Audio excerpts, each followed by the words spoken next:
This is 7 News, the voice of the Central West. Tonight, a community takes action, fighting back against rising crime.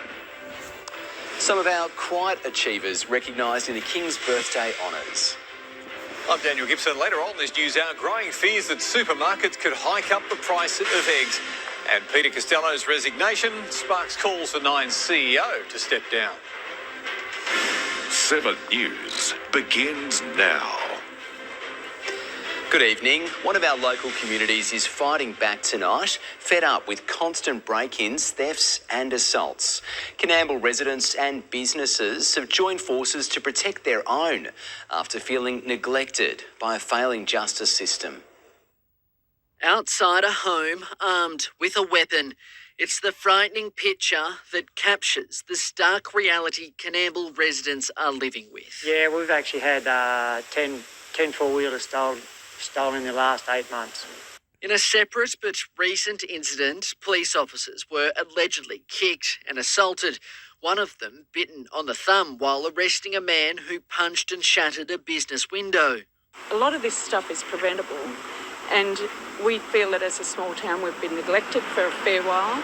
There needs to be accountability in the criminal system. There needs to be accountability for parents. There needs to be accountability for the community to take hold of this opportunity. It's their town, my town, everyone's town. We all love it. We've got to go forward. Sick of the unrelenting thefts, break-ins and damage, locals have formed the Safer Canamble Group, working with council to improve street lighting, installing CCTV systems and help vulnerable residents beef up their home security. While police are arresting both adults and children over the crimes, the group feel that if they don't also lobby for stronger sentencing and support services in the bush, more children could enter a life on the streets. For instance, we don't have any child protection caseworkers based in the town at the moment. We haven't had for some time. They visit and it's not enough. A plea from hurting residents who say change is needed now. Hamish Southwell, 7 News. 3 adults and a teenager have been charged following a wild police chase in Orange. A police helicopter was deployed over the town yesterday morning when the pursuit started. Police say the driver of a stolen vehicle failed to stop before a second pursuit involving another car was reported. A 30-year-old man has so far been refused bail after fronting court.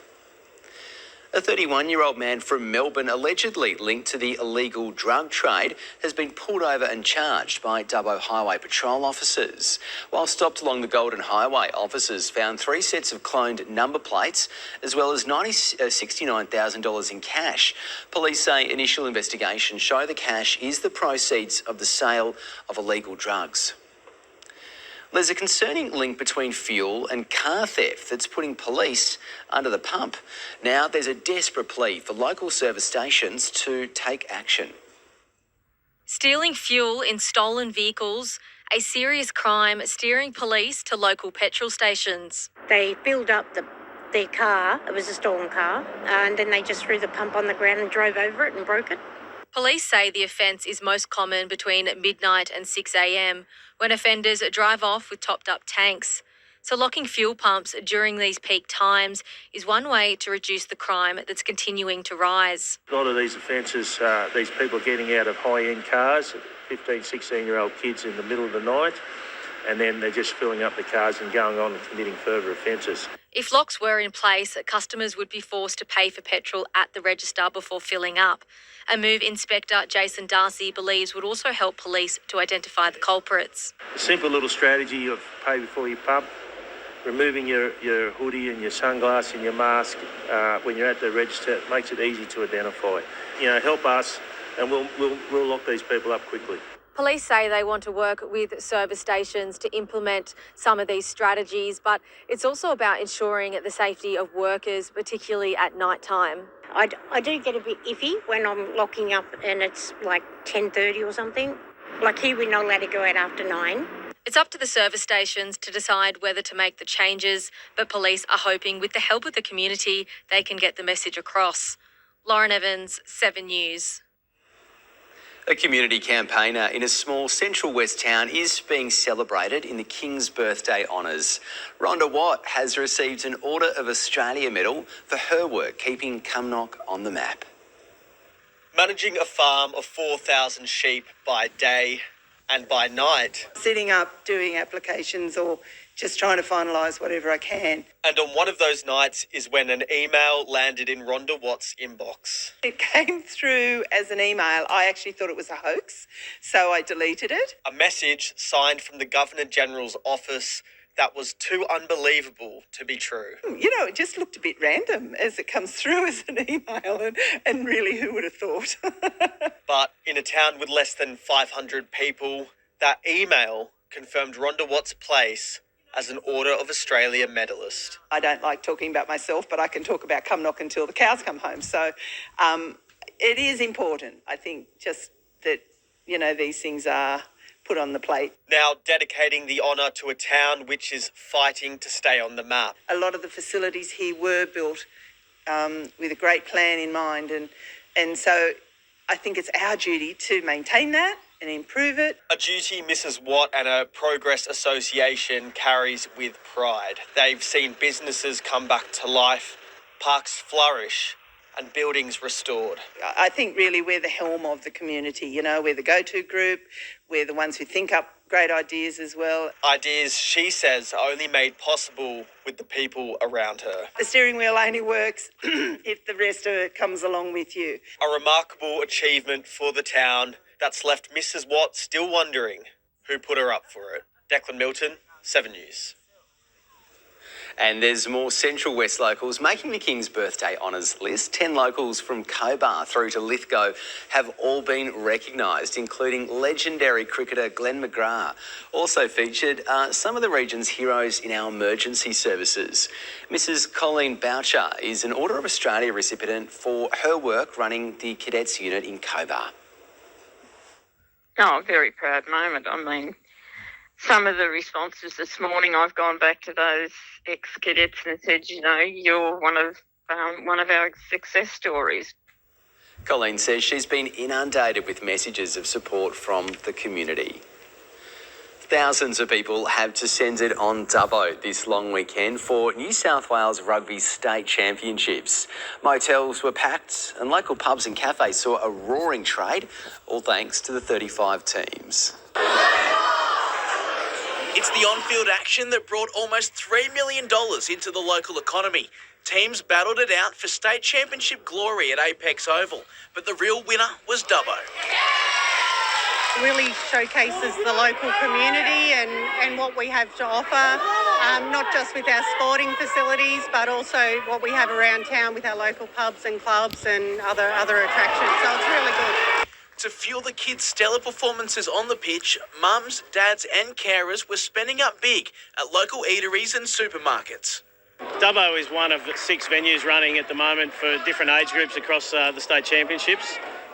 We've got ages 12s to 18s around the state, Dubbo being our biggest venue of all. The under-14s boys and girls state championships brought 4,000 people to town, also giving the Central West sides a chance to play in front of their home crowd. Yeah, it's good. It feels like a little bit of an advantage because we know the place and all that. This year marks the 67th Junior Rugby State Championships, and it's the largest ever on record, making it a no-brainer to bring more events like this to the region. We've got 211 teams competing from under 10s to under 18s across boys and girls. So there's plenty of people that want to say that rugby's not thriving, but we're hitting record numbers across the state championship. Mac Reith-Snare, 7 News. Well, Kirstie joins us now for a look at today's weather conditions. And Kirstie, how did things shape up over our public holiday weekend? Yes, Nick, well, not as blisteringly cold today or across the weekend as we have felt over the last couple of weeks. That's been thanks to that cloud cover around overnight, that cloud acting as insulation, keeping some warmth in our temperatures for our public holiday today. But we did have some light showers around 8 a.m. Orange, Forbes and Cowra also recorded around 1 millimetre. We had about 1 millimetre metre and a half in parks. Drier throughout today, but it remained overcast during the morning, those blue skies appearing into the afternoon. Maximums for most reaching the mid to high teens, warmest in the west, but with cool south to southwesterly winds. Trangie reached 18, Dubbo 17 degrees today, and Coonabarabran just 14. A cold front arriving tomorrow. We're expecting conditions to take quite a cool turn. I'll have all those details a little after sport news. Sounds good, Kirstie. We'll see you really soon. Thanks. Still to come in 7 News, more resources desperately needed to combat domestic violence. And one of the country's most famous bush poets celebrated in his hometown. And a little later on this news hour, the government deploys a new weapon in its battle against vaping. Peter Costello's resignation puts pressure on Nine's CEO to follow suit. The discovery of Michael Mosley's body sparked new questions, and Donald Trump's back on the campaign trail as the election battle heats up.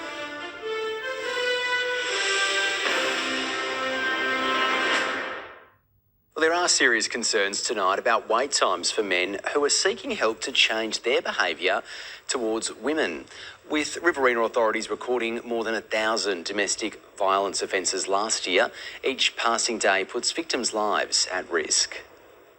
Molly Ticehurst, Ashley Good, Samantha Murphy. These are the faces of just some of the women who have allegedly been killed by men this year. But those wanting to change their behaviour aren't getting help. Regional rehabilitation services are inundated. The wait list's up to 3 months long. Women and children aren't getting the support and safety provided for them. Programs are being paused, and experts fear it could be the difference between life or death. We know that, for these men, it might be the last time they put their hand up to get support. We just don't have the capacity to start contacting women and children before they're in the program. Providers blaming a lack of financial assistance in this year's state budget. Men's behaviour change services have not been given anything, and this is a huge problem. We don't have the funding to check with women at the 6-month mark, at the 1-year mark, and follow up with what is happening. The state government says wait times average 4 weeks, but concede it's worse in some locations. An evaluation will be undertaken in 2026.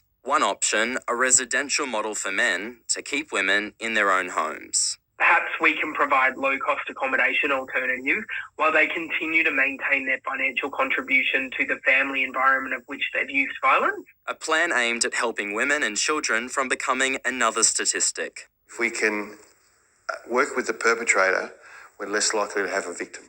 Aspen Blomfield, 7 News.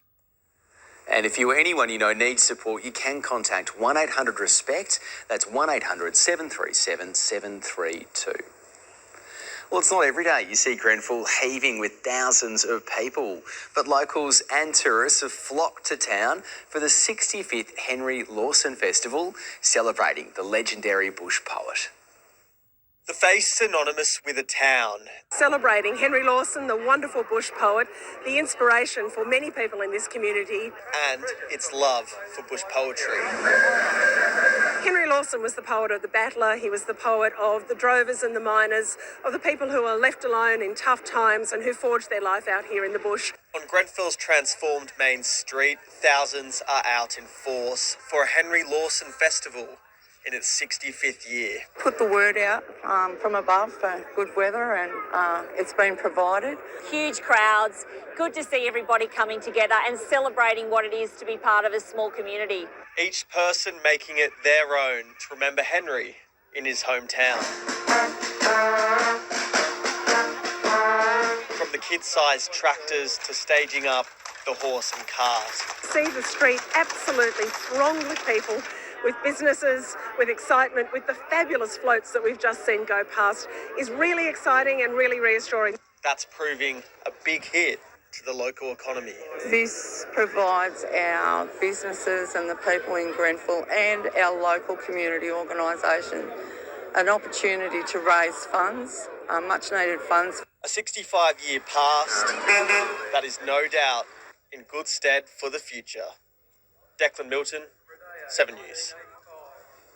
Still to come in 7 News, our Central West women claimed the Thompson Cup and an upset win as old rivals meeting Group 11 Rugby League.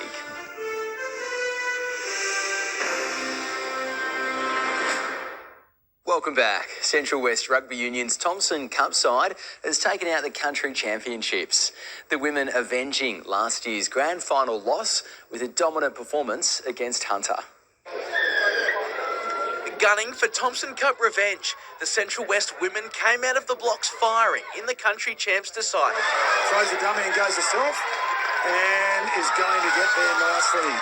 Sarah Coleman popped over a penalty goal to make it 8-0 Blue Bulls. Hunter responded down the left edge, and that was the extent of the action in the first half. Leading 8 points to 5, Central West went on a run, scoring the first 2 tries to start the second half. Just got to pick it up and fall over the line. And that's the try to Daniel Plummer. Hunter answered with a kicking game of their own, crashing over to get back in it.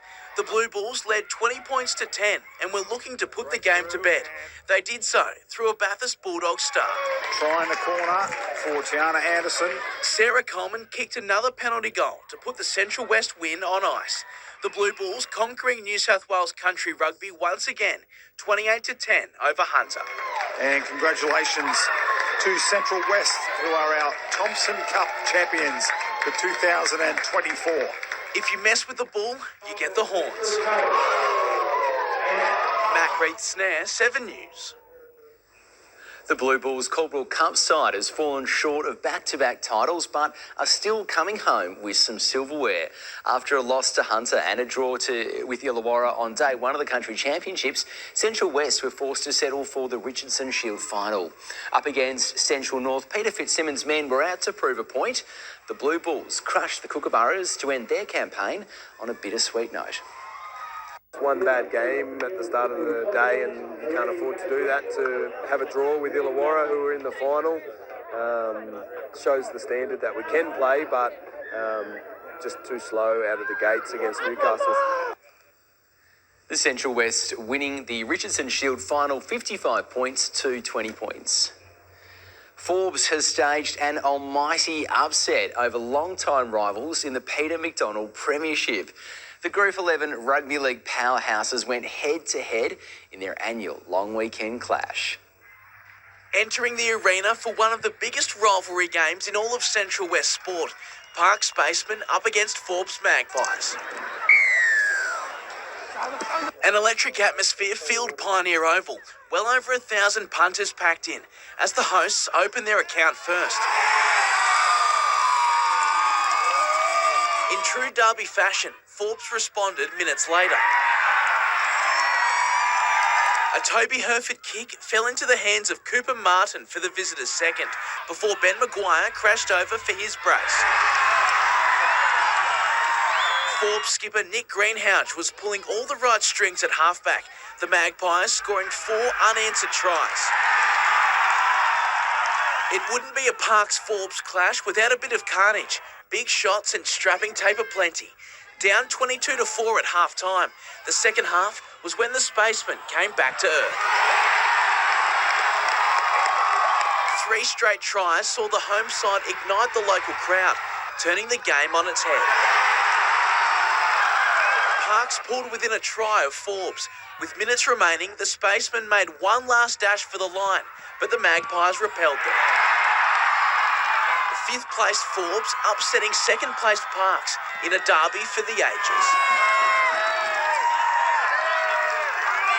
Pick up a bit of slack on that hill over there, but these guys here, everyone travels and everyone comes over and supports. It's dead set nearly better than the grand final. The atmosphere is dead set unbelievable, mate, and this crowd here got us home in that last 10 minutes, that's for sure. With the win, the Magpies fly into 3rd position, right behind Parks. I thought we fought back into the game well in the second half, so we'll take that on board and we'll look to next week now. Forbes claiming bragging rights, 22-18 over Parks. Mac Reed Snare, 7 News. Up next in 7 News, Kirstie's back and she has your Tuesday weather forecast. Good evening, everyone. We are bracing for a cold front to cross into New South Wales and Victoria, bringing cooler temperatures, windy weather and the chance of showers. This system will stick around into Wednesday too before more settled weather takes its place heading into the second half of the week. And for most of the state, we will have drier conditions, some showers across the southeast and over the Victorian border region, otherwise remaining mostly settled for those of us around the central west. So what's in store for tomorrow? Well, we will wake to frost in the morning and we'll continue to feel the effects of this cold front with winds picking up across the day. Towards the middle of the day, we could see west to northwesterly wind gusts in excess of 35 kilometres an hour for some.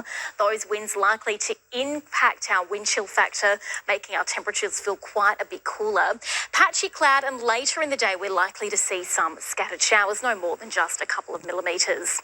That wet weather looking to clear into Wednesday, no more than about a millimetre or two of rain is forecast.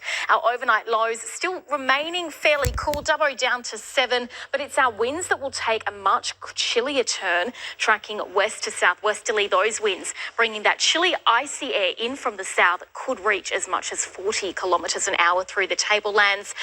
Top of 16 in Forbes, 12 degrees in Bathurst, but likely to feel significantly cooler.